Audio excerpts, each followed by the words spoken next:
Hello and welcome back to another update where I cover the latest developments throughout the front line in the Russo-Ukrainian war. It is your host Weeb Union, and in this one there are significant developments on the Serebriansky forest area as the Russians continue their offensive operations to gain full control of it. The Russians also continue their offensive operations within the city of Kushinka and Toretsk, while the Ukrainians managed to regain some control within Odashna and the western flank of Pokrosk. The Russians continued offensive operations in the southwestern outskirts of the Toretsk region and into the Zaporizhia and Dnipropetrovsk regions.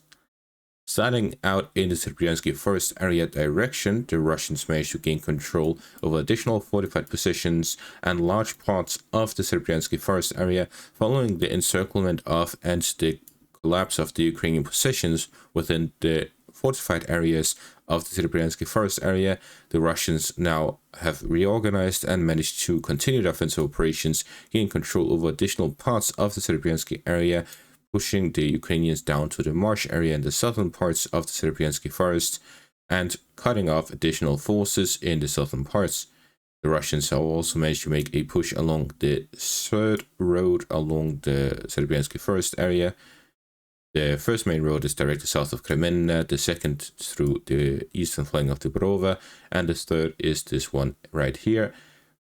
Following this, the Russians would need to gain control over just a small area remaining on the eastern bank of the Serebriansky river line before gaining full control over the Serebriansky forest area in the entire eastern parts and pushing the Ukrainians down to the marsh area to then gain control over that area as well, with a push from the eastern and northern flanks. The Russians are getting very close to gaining full control over the Serebriansky forest area in the eastern parts of the Serebriansky river line, which is somewhat corresponding to the area that is near Leman. The question here that cannot be answered is how many Ukrainian soldiers were encircled and how many were lost during the defense of the Serebriansky forest area,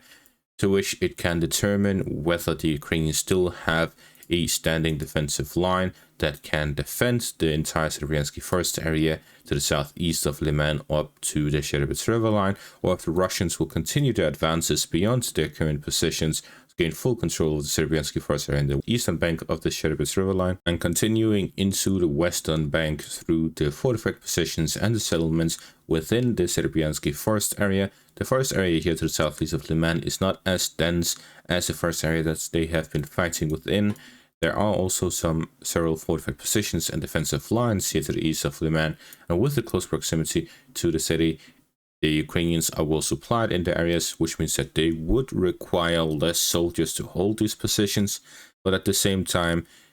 the losses on the eastern bank of the Serebriansky river line could be large due to encirclement of Ukrainian forces that are happening through these weeks of fighting and the long-term meat grinder that has happened throughout the forest area that has continued for many years.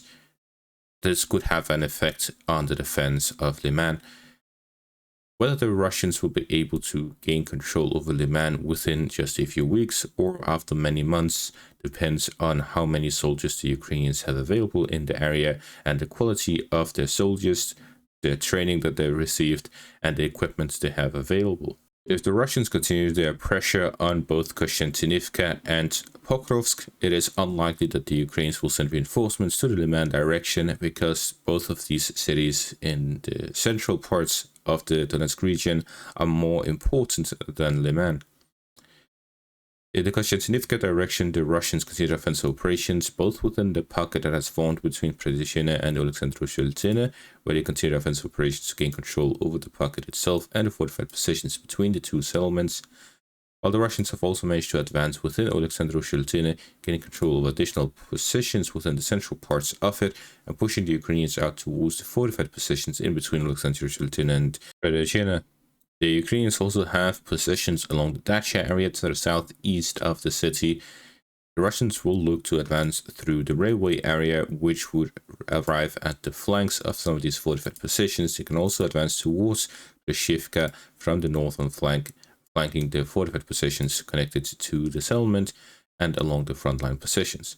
While the Russians also continue to close the pocket to the south of the reservoir, pushing through Katerinivka and Klebenbyk and the remaining residential areas in fortified positions within the pocket, which just a small part remains now that the Russians have gained control over the majority of it.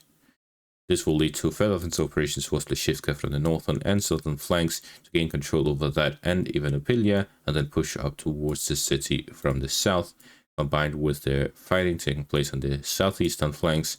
to which the Russians can advance through the railway area, and the northeastern flank, where the Russians can advance through Prezhina and Chersev Yar through the TO504 main highway between Bakhmut and Kushinka. In this section of the front line, the Russians have a decent amount of forces that can be supplied with the proximity to Toretsk and Bakhmut. The largest hindrance to the offensive operations was the Ukrainian control over Chersev Yar and the canal.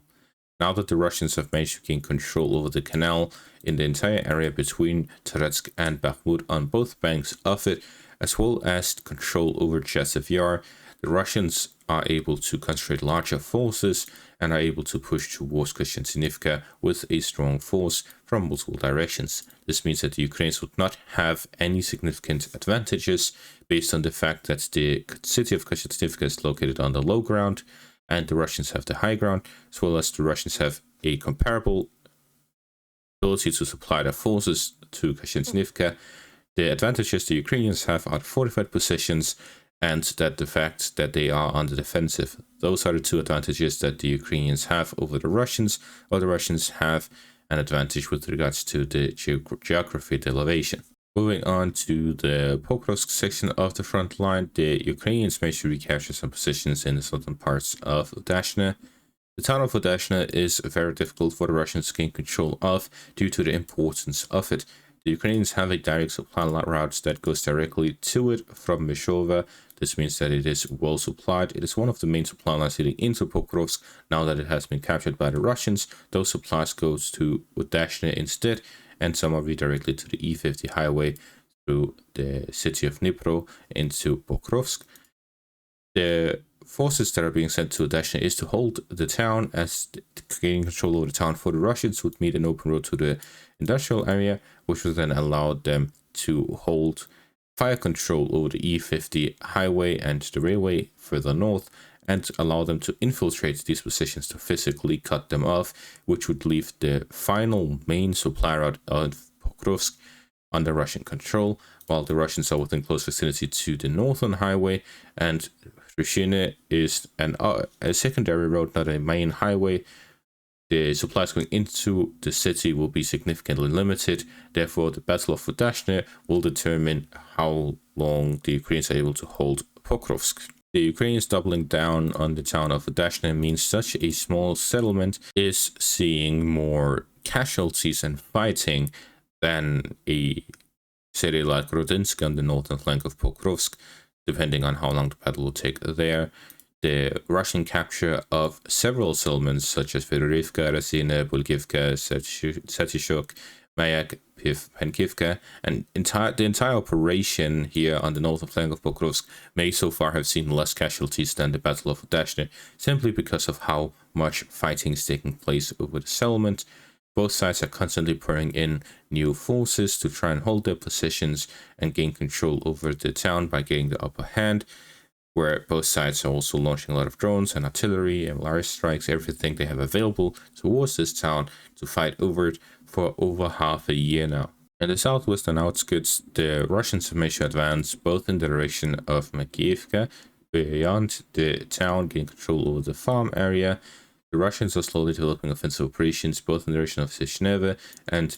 along the second line of defense here in the Dnipropetrovsk, Zaporizhia regions. To the south of this, the Russians continue offensive operations in the northern flank of Olhirsk, gaining control over additional forest lines in the fields. The Russians have been advancing on a daily basis over the past few days, getting closer and closer to the first offensive line here in the Zaporizhia region. Russians are developing offensive operations alongside it from the southeastern and eastern directions, and will likely expand the zone of control from Melenivka towards Poltavka and the southern flank of this defensive line to line the front line with it, gain control over the settlements ahead of it, and push through the flanks of it to spread out the Ukrainian forces and take advantage of their gaps in their defenses on the flanks of these fortified positions. What we're seeing is that the Russians continue offensive operations centered around the Donetsk region whenever the Ukrainians redirect their forces, counterattack, or strengthen their defenses in one area, the Russians attack a different area, playing a game of cat and mouse with the Ukrainians, where the Russians have a large concentration of forces across the entire front line, except for a few areas where supplies are limited. In the areas where the supplies are limited, the Ukrainians generally do not need to relocate their forces, meaning that these are areas that can be expected to be stable, while other sectors of the front line where the Russians are able to concentrate large forces, such as the Kreminna direction towards Leman, the Kushinka direction, the Pokrosk direction. In such areas, the Russians would launch an offensive, the Ukrainians would then send reinforcements to defend against this offensive, then the Russians attack a different area where the Ukrainians then have to respond to that, and they keep the Ukrainians on the move by constantly attacking new directions, such as we saw with the Dobropilya direction. The Russians concentrated their forces, pushed towards Dobropilya. This forced a large relocation of Ukrainian forces to that direction, and now we're seeing offensive operations in the Kushinka and Serebriansky first area directions, which allowed them to make significant gains in both of these directions, which means the Ukrainians now have to relocate their forces to both of these directions if they do not want the Russians to make significant gains in these areas. The Russians have almost entirely captured the Serebriansky forest area. Without additional reinforcements, the Russians can push onwards towards Leman from the southeastern, northeastern, and northwestern directions, isolated from supplies, and regain control over Leman, which will act as a logistical hub for offensive operations on the eastern bank of the Usk River line and on the northern flank of Sriyansky and Seversk. This will significantly improve the logistics for the Russian forces in this section of the front line and free up a lot of forces bogged down in fights alongside Kupiansk and the Borova directions to fight on the western bank of the Usk River line, cross over and fight over Izium or other settlements along the Usk River line, or redirect them further south towards Seversk or Kushinka, the Sriyansky-Kushinka line in general. They'll be fighting over these areas and cutting off some of the supplies leading into the Donetsk region from the northwestern direction. All of these are consequences from this cat and mouse game that the Russians are able to play against the Ukrainians due to their manpower advantages. And that is going to be all for this update. Thank you all for watching. Make sure to leave a like, subscribe, check out my Patreon and YouTube membership for additional content. Thank you all for watching and have a great day.